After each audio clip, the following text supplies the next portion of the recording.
This here was a metal fabrications. And they threw us in here just after the hunger strike. It was part of the policy to get prisoners to work. And what they were doing was they made these sort of chairs and like a metal pallet. The real thing was they had civilian instructors, and these boys would come up and complain about not enough being done. So if a bar had been, suppose, about 3 foot long, the boys would have cut it 2 foot 10 inches and done hundreds of them. By the time your man came around again, he thought everybody was working brilliant. Maybe his wee talk had some effect on them. They found out that the bars were too short, which made them useless. So any time he tried to increase his work productivity, the boys reacted, sabotaging machines. It was one incident where we were integrated with loyalists at the very start, working in here. And one day there was a few screws in. It was construction screws that they were doing some sort of work, and had left a Kango hammer down. It was about this size, and it went missing. It actually ended up in this pit over here. This here used to be a spraying booth, but it would have been all covered in then, and it was filled up with water. It was actually dumped in the ice. So on the way out, everyone got strip searched. I don't know where anybody was going to hide a Kango hammer this size, but the whole reason for it was there was a World Cup match on that day, and these particular group of loyalists knew if we were held back with strip searches to find this thing, we'd have to be locked in the canteen so they could get watching the World Cup match. That was the whole reasoning behind it.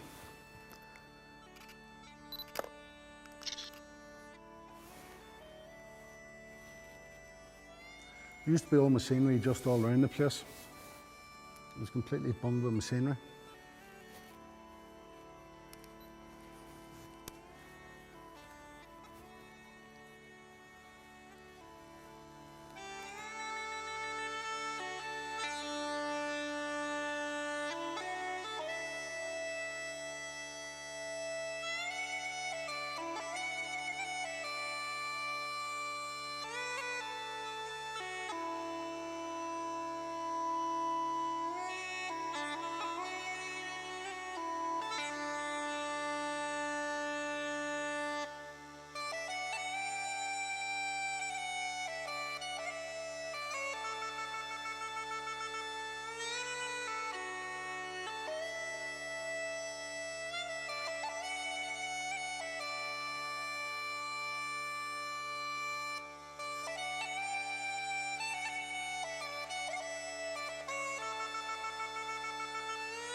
This place here was just established just to get Republican prisoners to work. It was just millions and millions of pounds spent on it. The equipment in here was supposed to be one of the best there was in Europe at that time. It was just a joke, complete waste of money. The heap, if you look around, this has been used since the days of the escape. After the escape, that was all the work finished. This place just hasn't been open since that.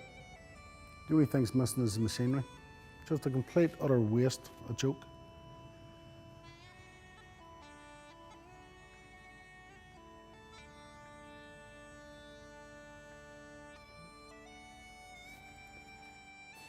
Metal pallets. This is the bars I was telling you about earlier on, that they insisted there wasn't too many being cut. So when the boys cut them too short, they couldn't get the lugs on them to fit. So they had to go into a scrap.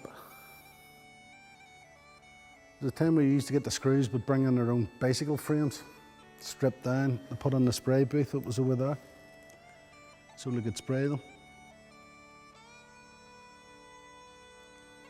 None of the boys would do it, they had to do it themselves. None of the boys would touch them for them.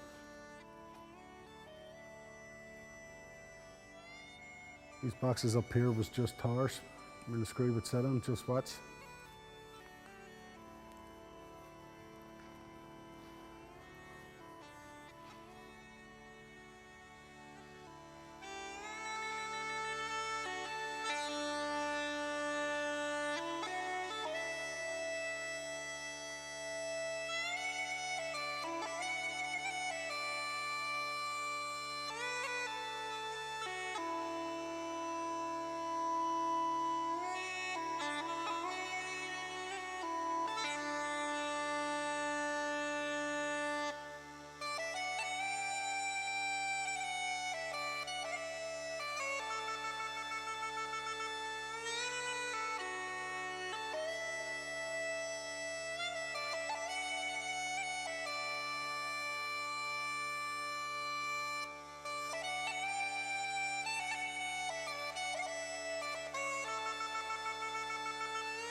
So in '76, this is where the escape took place.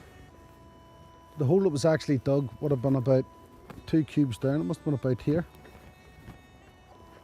at this side. And the tunnel run out towards that direction there, out towards where the post is roughly now. And there would have been a wall running right along here.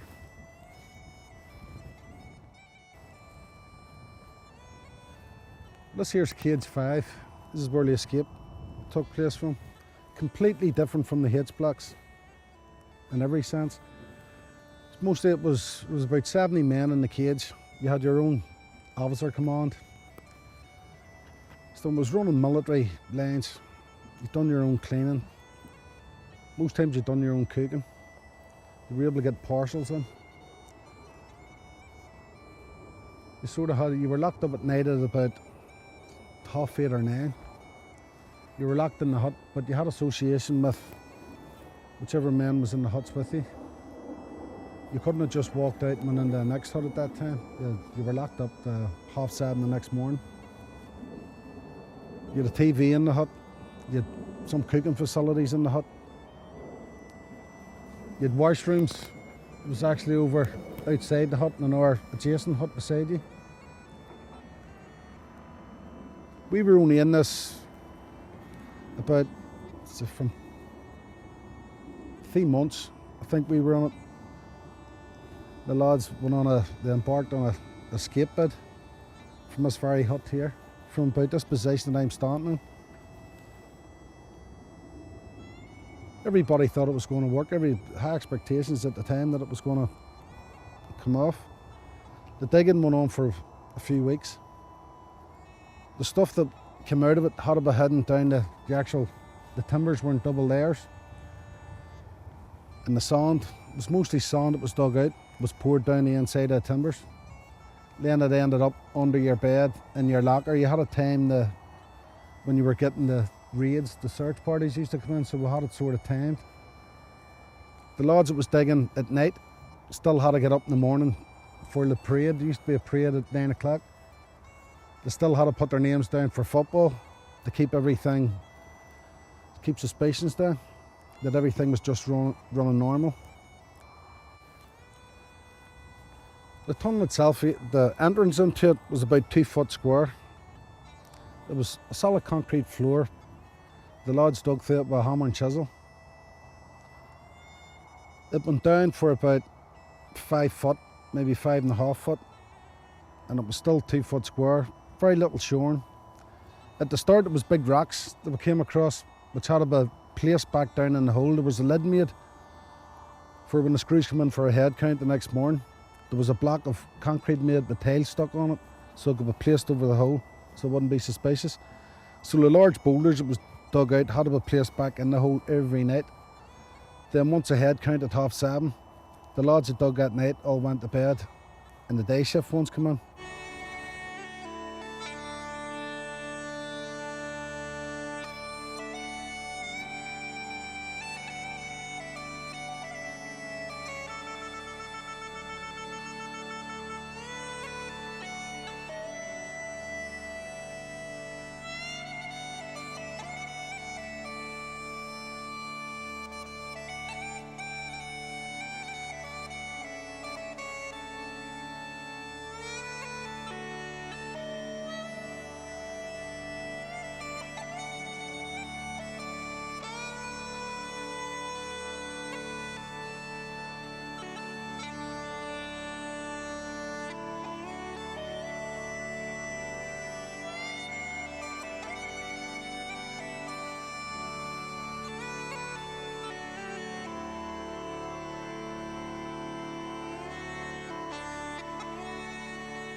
It ended up about 19 guys had to be down the tunnel at the one time, because it had to be done that quick.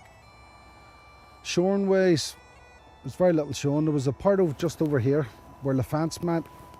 There was a piece of wood of the post protruded down into it, and that was very weak, which had to be shored up with sandbags, which made the entrance very, very small at that part. Cave-ins you had all the time, but once a cave-in, it never really came down the top of anyone. But once you had it, you just knocked the top of it off and just continued on. You'd only one light bulb up at the face, digging all the time, so the rest of the lads that had been lying down would have been in complete darkness. This went on the whole day to about 7:30. That time you had to clean everything up, clean ourselves up, hide all the dirt that was got that day. Then when that one hut filled up with dirt, you had to transport it to the next hut. And we done that by means of a general clean out that you used to have, which meant all your lockers and beds were put outside the camp. So out a window here, we would hand sandbags out. There would have been a row of lockers. The two posts couldn't see you from there. It was only the screws that could see you, so the lockers covered you. Sandbags put out, placed in the ad hut, then placed in the ore hut, and that's where you get rid of most of the rubble. Most of it was sand, easy dug, very easy dug, but it was very susceptible to caving in on you. There wasn't a great deal of wood in the caves that you could make shoring or anything with. The main thing was just try to get under the wall as quick as possible in the last time. But unfortunately one day it was heavy rain, and what happened was there was a cave-in in the yard which left a hole inside the compound, which had to be covered up with a bed mattress. That wouldn't have looked suspicious, because during the summer everyone used to lie on the bed mattresses in the sun anyway. So when two screws walked around the yard, it wasn't a problem. They seen a mattress lying there, they wouldn't have took any notice. So at night, the lads had to go at night for definite no matter what. So which meant coming up away beyond the wall, cutting through two fences, rows of barbed wire, and then actually scaling the wall to get over. At that time there was two posts. The two posts are still here, but they were of a wooden construction now. There's one at this side, one at that side.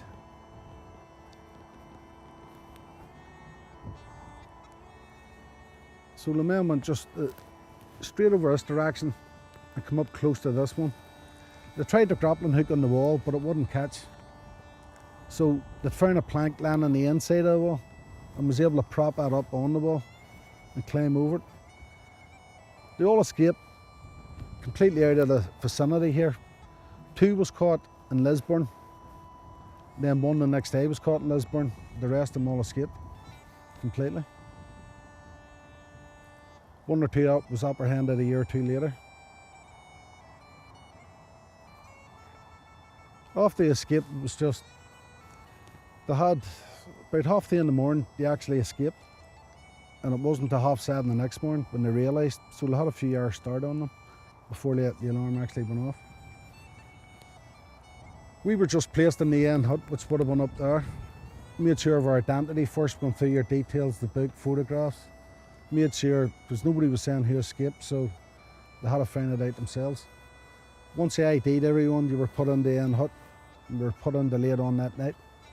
Weren't allowed out of huts for a lot of days later, until they filled in the actual hole in the tunnel again.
The first thing that they knew when the escape happened was when they came in for the head count at 7:30. One of the screws was heard to remark that it's like a beach in here with sand. It was laying on the floor because there was no point cleaning it up then. So the next minute was the alarms went off. Within a few minutes. This road here, what I can remember seeing is we're standing in the yard here, and this road facing us, it was just hundreds of army, screws, cops, all coming turned down the road.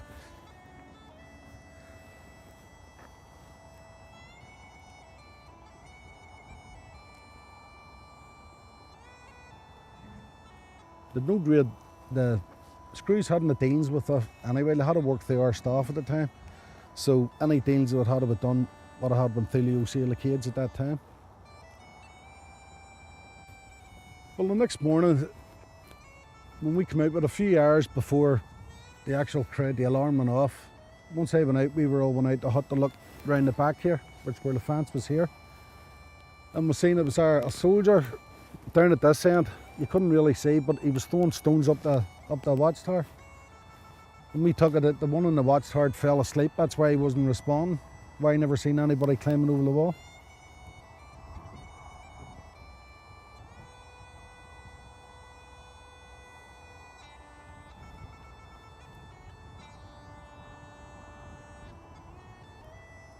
Like once I got over the wall, I still had to make it across them fields over here. You can see rows of barbed wire. It was even there then.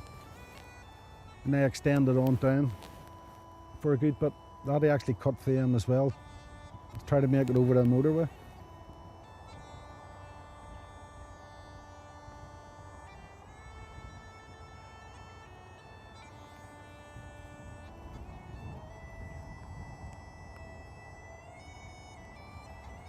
Actually at night we were listening to the lads cutting the fence, and we could hear it playing. And then again they would stop and you'd see a patrol. You had a soldier and his dog would walk along the perimeter. We knew the lads were out in the field just adjacent us there before they actually scaled the wall. The dog never picked nothing up, the soldier never picked nothing up. We were all actually waiting on shots ringing out. That's because of the proximity of the post.